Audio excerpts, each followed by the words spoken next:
Welcome to Equipped in Grace, where we talk about following Jesus in the chaos of real life.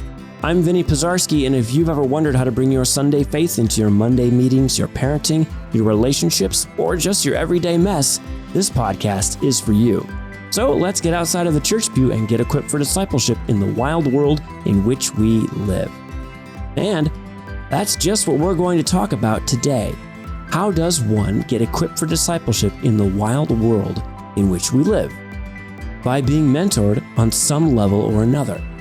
With us today to discuss the importance and impact of mentorship is Jackson Fong, who is the youth director here at Grace Church in Perrysburg, Ohio. And just as a heads up, our conversation with Jackson is going to cover quite a bit of ground, so we're going to split it into two parts, so be sure to tune in next week as well. Today, we're going to start by talking about the importance of being mentored and go into a bit of mentoring others as well. So Jackson, let's dive in. You started out your ministry life in Southern California, spent some time in Indiana, and now are here in Ohio.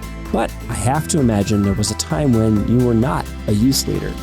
So tell us about the people who mentored you early on and then throughout your ministry career. Oh man.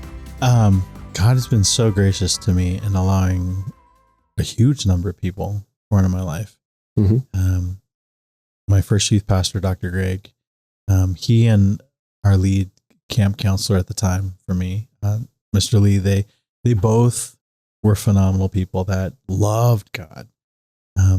Were just great at expressing themselves, great at being kind, great at taking care of their families.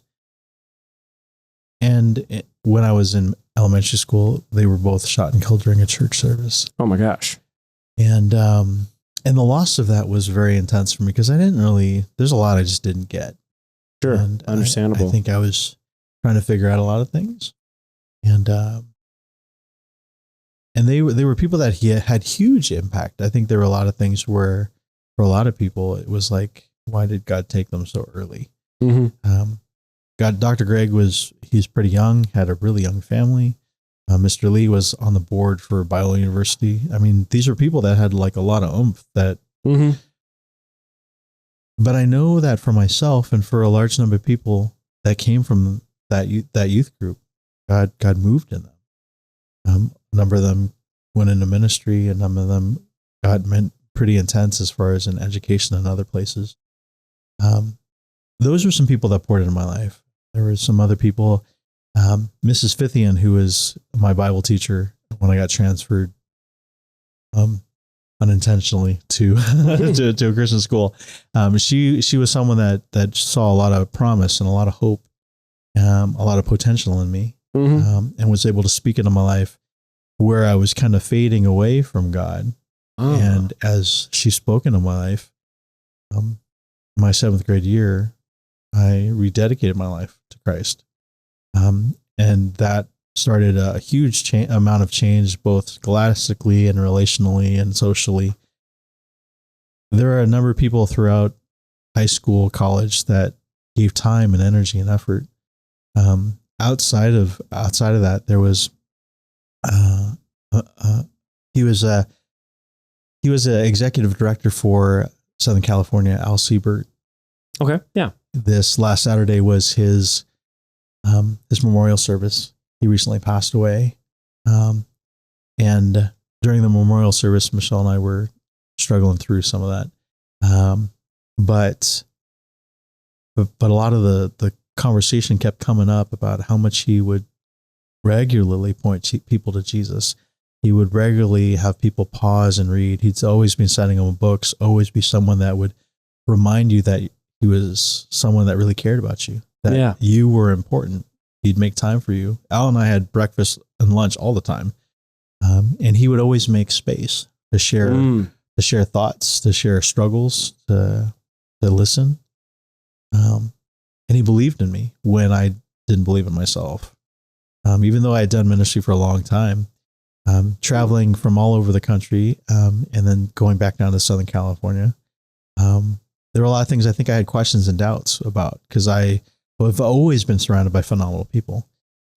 Even here on staff, there are phenomenal people everywhere, from their intellect to their their creative skills to even their style choices.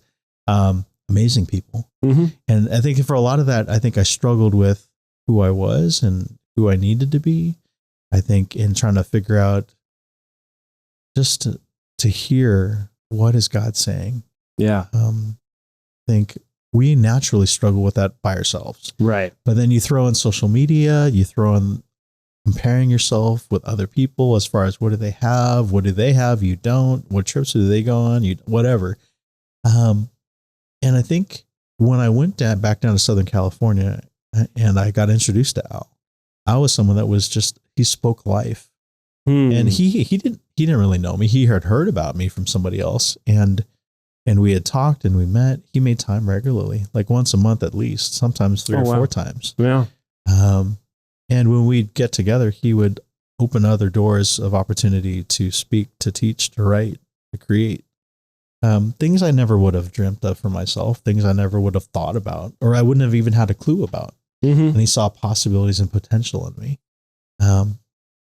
There are other people, both in ministry and outside of ministry, that have come into my life, and God has used them to speak truth, to remind me of what God says about me. Mm-hmm.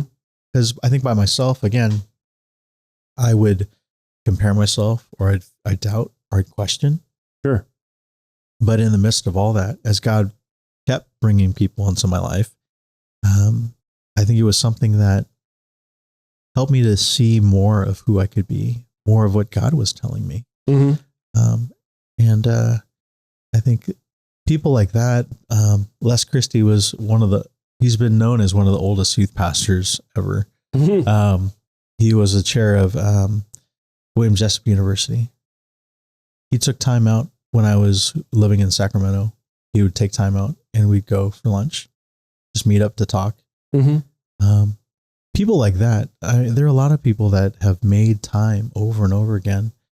And sometimes it's all been about a ministry. Sometimes it's in other realms of other places.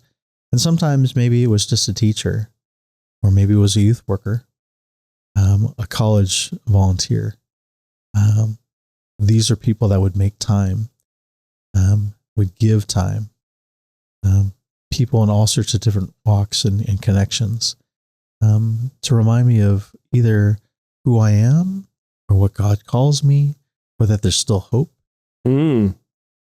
Sometimes it might have been because as I'm trying to navigate something, these are people that have already engaged and encountered that. Yeah, absolutely. So it sounds like there's all different types of mentorship happening in your story. I think I hear the phrase a lot as a new dad. It takes a village to raise a kid, but really that village doesn't go away, or at least it shouldn't go away, because we're always still learning, still growing, still going through something. And just for our listeners, we're talking about being mentored, and our encouragement is then to seek mentorship, but also to be a mentor to those around you. There have been people who have had varying levels of time spent in your life, but each of them has had a really big impact, because you mentioned the leaders that you were mentored by all the way back in grade school, who left this world unexpectedly soon. And yet here we are all these years later, still talking about the impact they had on your life. I can't imagine if there was a number of years that you were a part of that youth ministry where they were mentoring and pouring into you. But it sounds like Al then, many years later, Al Siebert, is that right? Yeah. Was part of your life up until the end of his life. And sounds like that was many years. Is that right? Yeah. Over 10. Over 10 years, yeah. Right?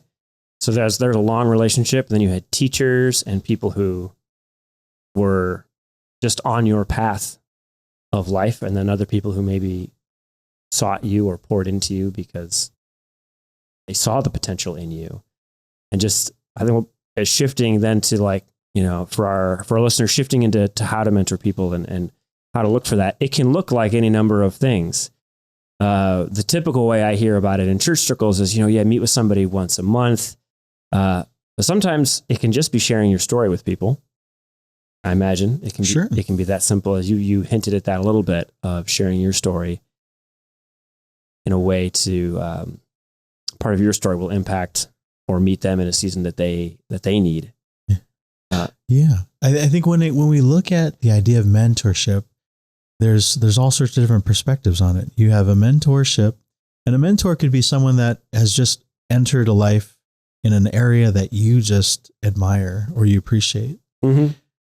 And it could be something light. It could be something as simple as you're a really good carpenter or you're a phenomenal mechanic. I would love to learn under you, or it could be something a little heavier. You're a great parent or a phenomenal grandparent. I can't even imagine how you've been married for like 80 years or whatever. Like how do you do that? I would love to learn from you. But within that, you also have discipleship where it's also a little bit more deeper than that. So it's more about in our relationship together, how can you get me to become more like Christ? Yeah. And follow that in all of those areas, maybe. How can I be more like Christ as I work in business? How can I be more like Christ in education? Mm-hmm. What does that look like in medicine or in law enforcement? Because these are things that we don't naturally think about. Yeah. But the discipleship process is something to help you grow beyond where you are, often where you're not comfortable. I feel that. I definitely feel that. And you hinted to that as well, that Al poured into you in ways that led you into doing things, gave you opportunity to do things that you never saw yourself doing. He regularly challenged me. I mean, we would go to meetings and he'd ask me like, could you write me something on that? Or would you like to lead this training or write on that training and write this curriculum? I'd be thinking like, who are you talking to? Like, me? Is there somebody behind me? There's a lot of really amazing people in this room. Why are you talking to me? Yeah, I think you're at the wrong table, sir. Like, and again, when people like that have pushed me, mm-hmm. I never knew what any of that would look like. I had one interim pastor in San Diego. He pushed me to look into serving with the Red Cross. I ended up becoming the first internationally activated Christless chaplain for communities. It was a brand new pilot program. We didn't know what we were doing. I was the youngest person, least educated, least experienced. I'm like, why are you sending me out? But part of that was because people saw possibilities, and having people speak into that opens up possibilities. Mm-hmm. It forces you to see things that you wouldn't have seen or understood or even looked for before. Sure. That's a beautiful thing about mentorship. And within that discipleship process, now it's about what is God doing in your life? That's one thing like Al spoke about on a regular basis. And I hadn't really even understood all of what that meant. Mm-hmm. Two examples really quickly is that he talked about this idea of electio divina. Mm-hmm. And again, I'm probably butchering that, but it's the idea of being able to read scripture, to pause and reflect, come up with one or two thoughts, whether it be a key word or a key phrase, and then to pause, read it again, pause, to really pause and meditate and reflect. Mm-hmm. And then, now what is God telling you? And I didn't realize the impact that it had on my life. Part of it was because I don't know, I didn't have a whole lot of humongous information or knowledge or experience with ancient Christian practices. Pretty clueless. Right. Again, Southern Californian, kid that likes rap and techno. It's not helpful to try to dive deep into classic, spiritual disciplines.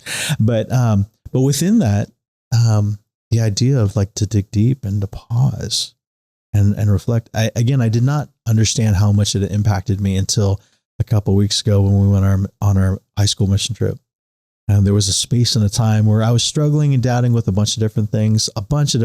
I like on many mission trips and just don't work out the way you think. Mm-hmm. But within that, there was a moment in time where I wasn't sure what to do. And I felt like God was telling me, shh, I got this. Mm-hmm. Let me speak. Yeah. And so I was trying to figure out, what does that mean? Yeah. And then it was the idea that just let them hear me. And it was a blend of some stuff that the mission organization we went with put together and a bunch of other things. And long story short, we just had everybody read a short passage from scripture, and then God moved as God spoke to them. These are things that you probably would need to talk to them about that, because that's their story. But within that, it didn't click in until this last Saturday during Al's memorial service that I realized that those are things that came out of Al's life that poured into me that ended up leaking out. Yeah. The overflow out of his life overflowed into mine.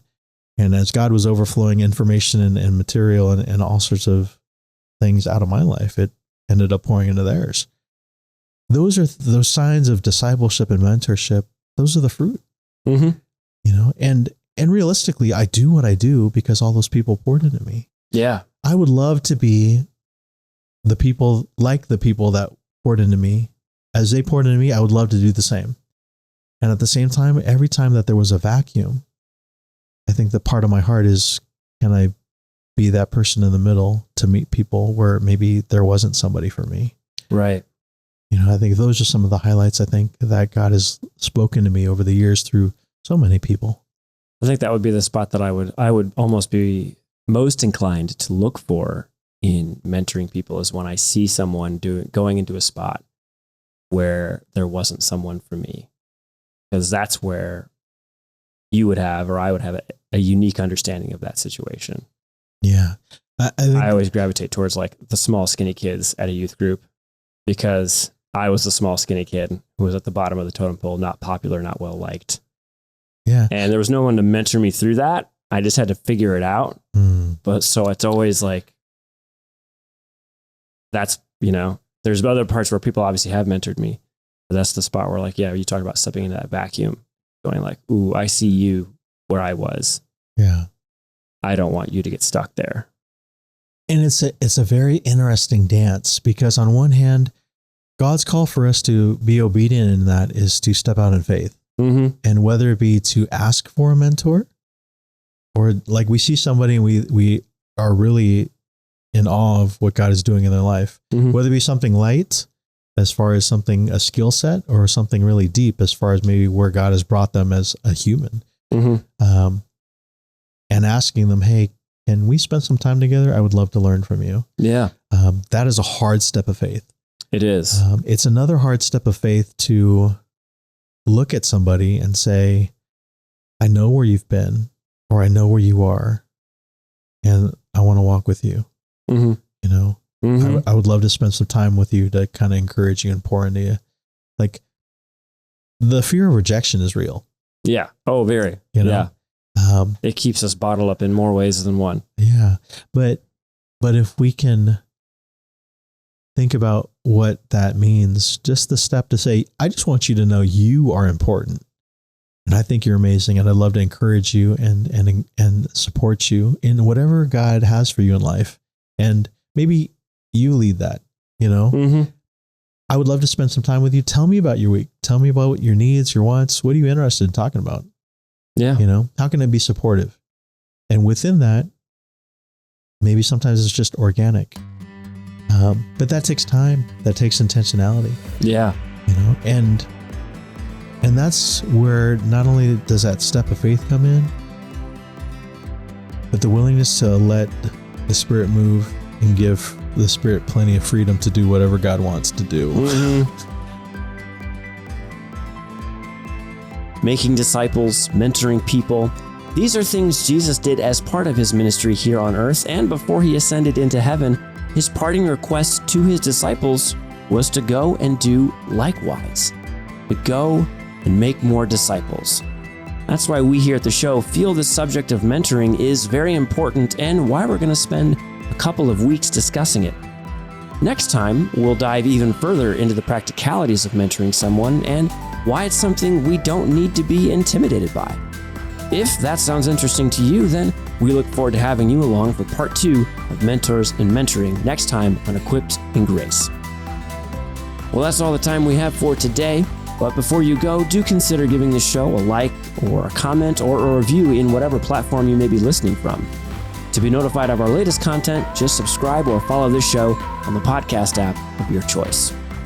We hope today's episode was a blessing to you and your walk of faith, and we look forward to having you along for the next one. Till then, may the Lord bless you and keep you. Bye-bye.